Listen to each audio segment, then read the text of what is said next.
ਗੁਰਦਾਸਪੁਰ ਤੋਂ ਲਗਾਤਾਰ 3 ਵਾਰ member parliament ਰਹੇ ਮਰਹੂਮ ਹਿੰਦੀ ਫਿਲਮਾਂ ਦੇ ਸਟਾਰ ਅਭਿਨੇਤਾ ਵਿਨੋਦ ਖੰਨਾ ਦੀ ਪਤਨੀ ਕਵਿਤਾ ਖੰਨਾ ਨੇ ਨਸ਼ੇ ਦੇ ਸ਼ਿਕਾਰ ਨੌਜਵਾਨਾਂ ਨੂੰ ਬਚਾਉਣ ਦੇ ਲਈ ਸ਼ੁਰੂ ਕੀਤਾ ਹੈ ਵੱਡਾ ਉਪਰਾਲਾ। ਗੱਲਬਾਤ ਦੌਰਾਨ ਕਵਿਤਾ ਖੰਨਾ ਨੇ ਕਿਹਾ ਕਿ ਉਹ ਪਿੰਡ-ਪਿੰਡ ਜਾ ਕੇ ਨੌਜਵਾਨਾਂ ਨੂੰ ਖੇਡਾਂ ਦੇ ਨਾਲ ਜੋੜਨ ਦੇ ਲਈ ਕਵਿਤਾ ਵਿਨੋਦ ਖੰਨਾ ਫਾਊਂਡੇਸ਼ਨ ਵੱਲੋਂ ਵੱਡੇ ਉਪਰਾਲੇ ਕਰਨ ਜਾ ਰਹੇ ਹਨ।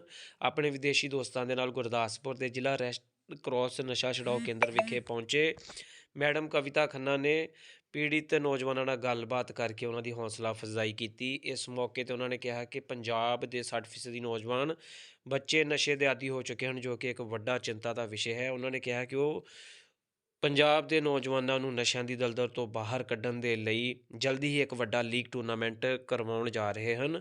ਉਹਨਾਂ ਨੇ ਕਿਹਾ ਕਿ ਵਿਨੋਦ ਖੰਨਾ ਜੀ ਦੇ ਜੋ ਅਧੂਰੇ ਸੁਪਨੇ ਸਨ, ਉਹਨਾਂ ਨੂੰ ਵੀ ਉਹ ਪੂਰਾ ਕਰਨ ਦੇ ਲਈ ਲਗਾਤਾਰ ਗੁਰਦਾਸਪੁਰ ਜ਼ਿਲ੍ਹੇ ਦੀ ਲੋਕਾਂ ਦੀ ਸੇਵਾ ਕਰਨ ਦੇ ਲਈ ਹਾਜ਼ਰ ਹਨ। तो हम पूरे हलके में घूमे हैं। कल बटाला गए थे, वहाँ जो क्रॉसिंग का मुद्दा है वहाँ हम गए थे। फिर उसके बाद अब यहाँ गुरदासपुर आए हैं हम, डी एडिक्शन सेंटर, वहाँ जो स्लम की स्कूल है।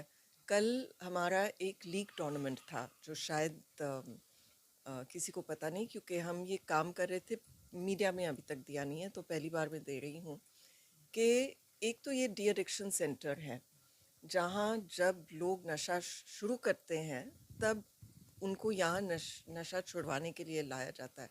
लेकिन पंजाब में जो हुआ है, जो हालत है, वो बहुत ही ख़राब है और नशा बहुत ज़्यादा बढ़ गया है।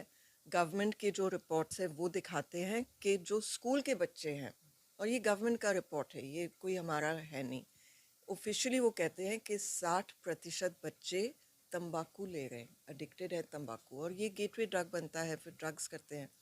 तो कविता और विनोद खन्ना फाउंडेशन, हमने राउंड ग्लास फाउंडेशन के साथ उनकी एक इंडियन फुटबॉल लीग में एक टीम है राउंड ग्लास की, और आर्ट ऑफ लिविंग, हम गांव-गांव में जाकर स्पोर्ट्स प्रोग्राम शुरू कर रहे हैं।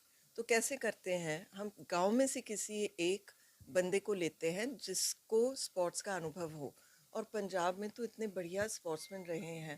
हमारा ये जो बेल्ट मैनेज कर रहे हैं यहाँ कुछ 45 गांव हैं। विक्रम जो 13 साल प्रोफेशनल फ़ुटबॉल प्लेयर थे, वो उन्होंने इंडिया को भी रिप्रेजेंट किया है, तो वो हमारे साथ जुड़े हुए हैं।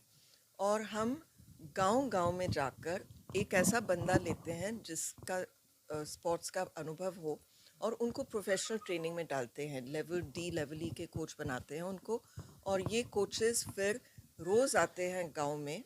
एक कोच 6 गांव को संभालता है, हर गांव का एक वॉलंटियर होता है।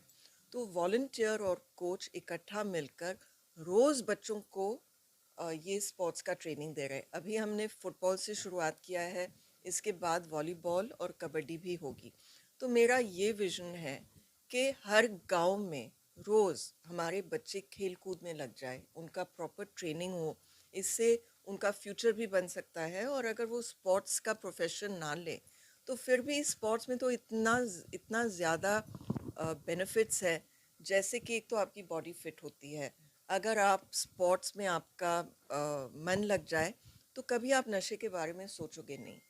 और वैसे तो क्या होता है, हर गांव में एक ग्राउंड होता है, वहाँ बच्चे जाते हैं, हाथ में मोबाइल, फिर भयानक वीडियोस देखते हैं, आई लव यू सब चलता है यहाँ उस, और फिर वो ड्रग बेचने वाले वहीं आकर बच्चों को ड्रग्स पहले फ्री में देते हैं। पता है आपको कैसे उनको मतलब जाल में फंसा देते हैं अपने।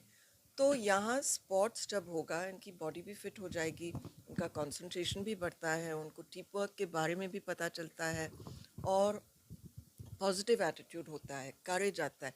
तो बहुत सारे बेनिफिट्स है स्पोर्ट्स में।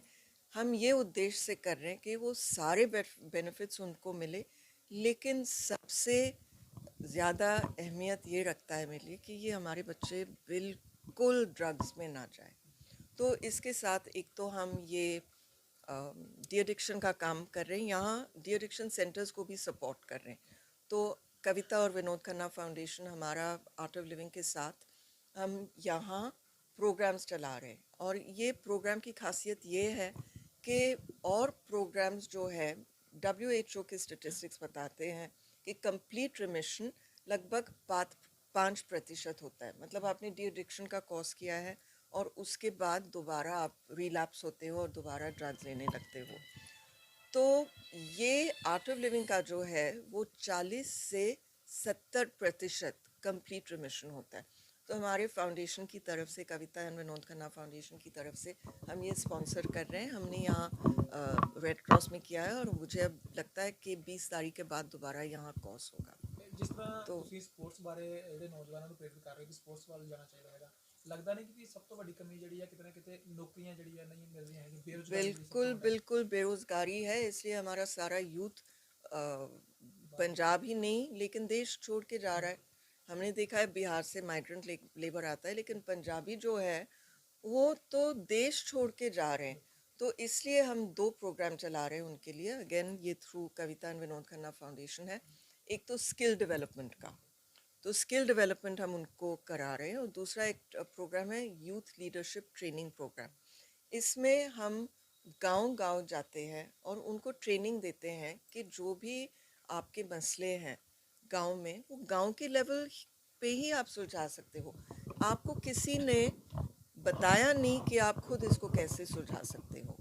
ये सब की मैंने देखा है, अब 26 साल से मैं गुरदासपुर में हूँ। विनोद जी पहला इलेक्शन जो लड़े हैं वो 1998 में था, 26 साल हो गए आप।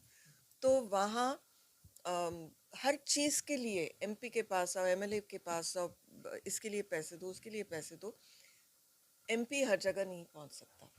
तो जब हम आपको ही ट्रेनिंग देंगे कि कैसे, जैसे मैं आपको एक उदाहरण देती हूँ, धार ब्लॉक में बारिश तो अच्छे से आती है, पहाड़ी इलाका है, लेकिन वहाँ पानी की कमी है।